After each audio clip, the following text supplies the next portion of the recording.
As technology plays an ever-increasing part in the world we live in, and we become ever connected to the digital world, automakers are trying to find the ideal way of letting our cars become part of said world. After a first few faltering steps in which we saw some truly terrifying and unintuitive in-car systems, many automakers today have handed off their navigation and entertainment parts to Android Auto and Apple CarPlay, essentially bypassing the whole thing and letting their customers use their smartphones as a way of ensuring that their car's in-dash experience isn't too dated.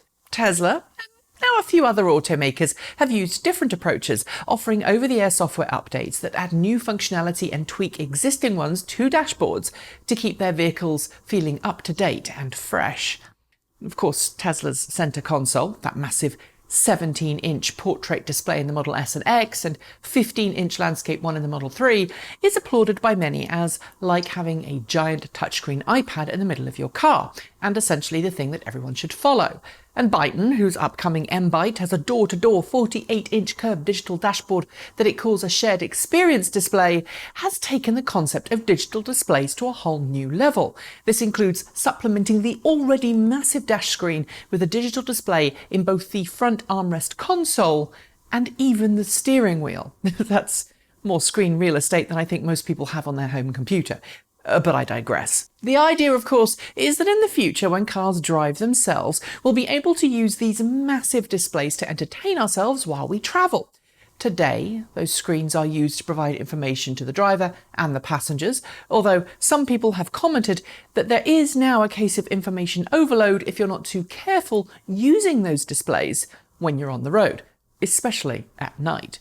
Of course, there has to be some kind of happy middle ground between having a massive display and no display, and I think Honda might have found it in its upcoming 2020 Honda e-Electric hatch.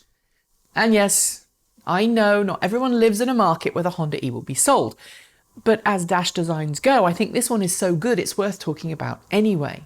That's because, as video released this week by Honda shows, Honda's first ground-up all-electric production car features an expansive dashboard that stretches from side to side like the one found in the Byton M-Byte.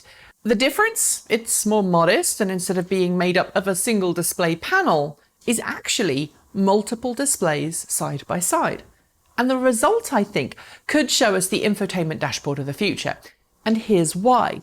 It doesn't take up a massive amount of space when compared to some other options. It's clean in its design, it's located exactly where it needs to be, and it seems to have a decent level of software functionality that is intuitive rather than confusing. For as long as cars have had dashboards, we've got used to them being just below the windscreen. We've been used to them giving us the basic information we need to safely drive along. We just glance at them as we're driving. And as cars have become more complicated, so too have their dashboards. Today, we're used to multiple levels of dashboards with large center consoles that are often lower than the main display of the driver information system. The Model 3, of course, is an exception to this because it has just one display and it's in the center. But regardless, we're used to displays everywhere. But here's the problem. The large center console just below the dash, often below air conditioning vents, might have become the norm for most cars, but in order to look at it, you have to actually glance down, which in of itself can lead to distracted driving. Honda's approach, just like Byton's, is to put the display just below the window and as close to the window line as possible. Unlike Byton's screen, which almost seems too big for the car it's in, Honda's dashboard design for the Honda E seems to be proportionally correct. It doesn't appear to be overbearing, and because of the viewing angle, seems to be less likely to catch the glare that Byton's does. Of course, that could be something to do with the finish in each vehicle, so I'm going to leave it at that. This not only makes it far easier to glance down and safer to do so, but also makes for a much cleaner dash line and a more open cabin space. In a small city car with limited space inside, opening that space up by pushing the dash forward really helps. While I'm sure some people will bemoan the fact that the production Honda E gets any dash displays at all, there is something to be said for the simplicity of a single speedometer and a couple of warning lights, especially in a small city car. Hey, it was fine for the original Mini, right? The Honda E's dashboard is split up between 5 different screens. At each end of those displays, there's a digital display a little lower down than you might expect a traditional mirror to be, and that is the respective view from each of the Honda E's Sideview cameras. These cameras not only reduce drag compared to a traditional mirror, but they also offer better visibility than a traditional mirror might in poor weather. Behind the steering wheel itself, there's an 8.8-inch display that you'd find in any vehicle. It gives the usual functionality that you'd expect from a modern digital dash. But adjacent to that, there are two 12.3-inch touchscreen displays which can be completely customized by the driver. Those two screens operate in tandem, allowing you to swipe things from one screen to the other. And this is great news if you've got a front seat passenger who can take care of all the things that might actually distract you, like set music and navigation, without having to lean over into your space. It's also possible, as Honda notes, for the passenger to look for something on the right-hand screen without taking away the navigation or whatever else the driver has in their line of sight on the screen nearest to them. Honda has also included Apple CarPlay and Android Auto connectivity, but it's not clear how these will work alongside Honda's seemingly intuitive operating system that reminds me very much of what you'd expect from a tablet, including the ability to just swipe things to the next screen.